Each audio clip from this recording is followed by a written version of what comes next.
Oaktree co-founder Howard Marks recently sat down with Oaktree senior financial writer Anna Schmansky to discuss assessing risk in today's markets. So Howard, thank you so much for joining me today. It's a pleasure to be here, Anna. The first half of 2022 has been a challenging period, leaving many investors to ask, which way now? I know you're often asked simple buy, sell, risk on, risk off questions. Why do you find such questions so deficient? I think they're really superficial, and these are important matters. They can rarely be answered simplistically. In order to be confident in giving buy-sell advice, you have to be confident that you know something that the consensus of investors doesn't know. And the more you get away from what I call the micro, companies, industries, and securities, the more you get into the macro of economies, markets, currencies, commodity prices, rates, the less confident you should be that you know something the consensus doesn't. We have to think about the adequacy of today's price in reflecting those things, and there's no place to look that up. So what does it all come down to? Judgment. So if there are no simple answers, what advice would you give to investors assessing their risk posture today? My theme for the last half dozen years has been that every investor should think of positioning their portfolios in terms of a speedometer in a car. It goes from 0 to 100. Maybe we should say 0 is all defense, no offense. 100 is all offense, no defense. The first requirement, in my opinion, is that every investor or every manager for each client should have a sense for the appropriate normal risk posture. And clearly it varies from investor to investor, client to client, based on what are their resources, how adequate are their resources relative to their needs, where do they stand in the life cycle of producing inflows to the account relative to the outflows, what are the aspirations, and importantly, what is the ability to withstand volatility? Now we have specified the normal balance, the normal position on the speedometer between aggressiveness and defensiveness. Okay, 2 more questions. Number 1, are you going to maintain that posture all the time and say, you can't time the markets and I'm not going to try? Or will you vary your posture from time to time based on what's going on in the market? No right answer to that, up to each individual. But if the answer to that question is, no, I'd like to try to vary my posture, then the next question is, okay, how today? And so at this moment, what would you say are some of the trends that should encourage investors to be more or less defensive? The big story of the last 2 years is the massive Fed stimulus, rate cutting, bond buying, and the government's deficit spending. And these have produced a tsunami of liquidity in the economies and the markets of the world. And they're being cut back now.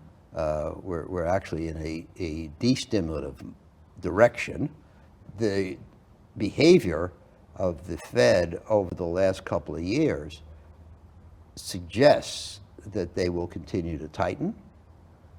We know they're going to continue to raise rates out of concern over inflation.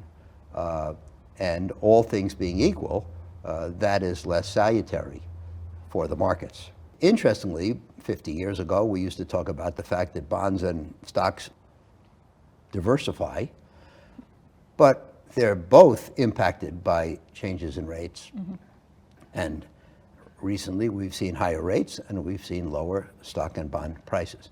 But in addition, higher rates tend to reduce economic activity, which means that companies' earnings are lower than they otherwise would have been.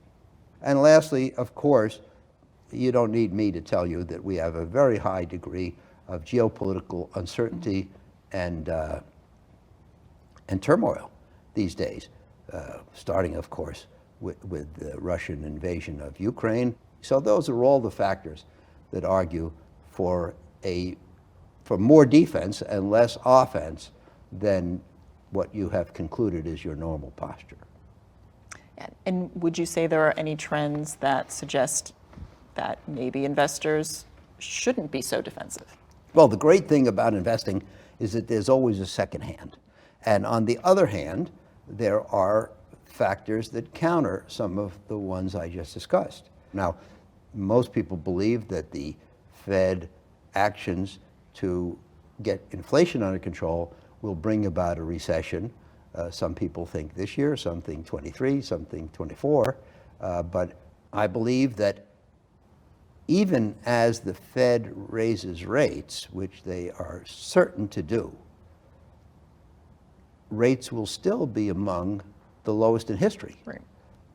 You know, I always talk about the slip I have hanging on the wall of my office, which says the rate on your loan is now 22 and a quarter from 81.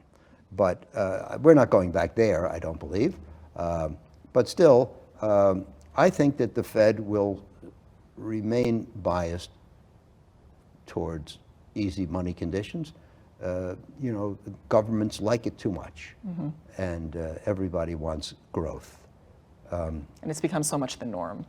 It is the norm, and you know, I think that to go back to historic interest rates would be quite a negative shock.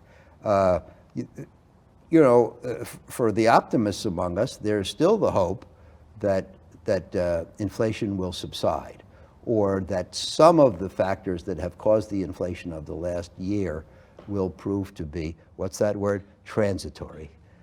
We had pent-up demand, so we had an unusual burst of spending at a time when, because the machinery of supply had been shut down, the supply chain faltered, right, and did not keep up with the growth.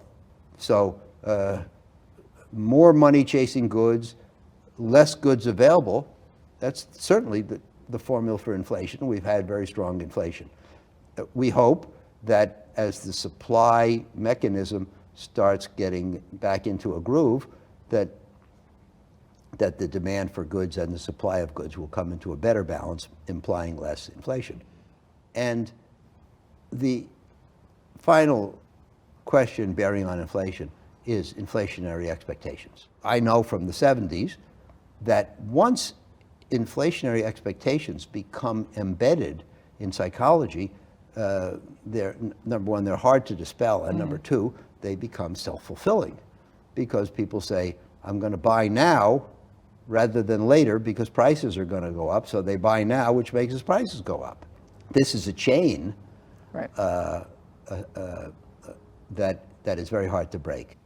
The other thing I want to mention that argues against becoming more defensive today is just that it's really hard to get timing right. And you know, if you turn more defensive,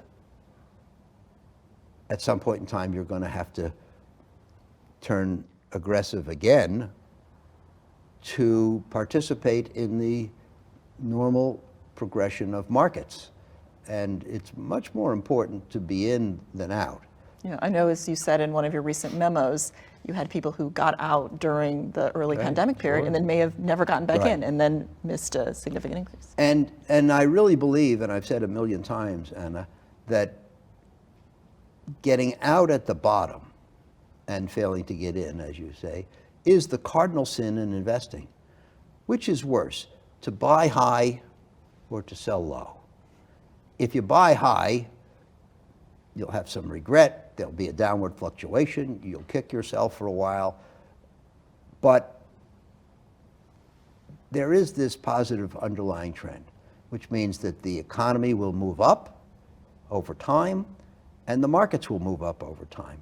But if you sell at the bottom, fail to get back in, you will miss the recovery and you miss the long-term trend. And you know, we really we really have to take advantage of the long-term trend. That's the main job of the investor, not jumping around from one security to another or getting in and getting out. Mm-hmm.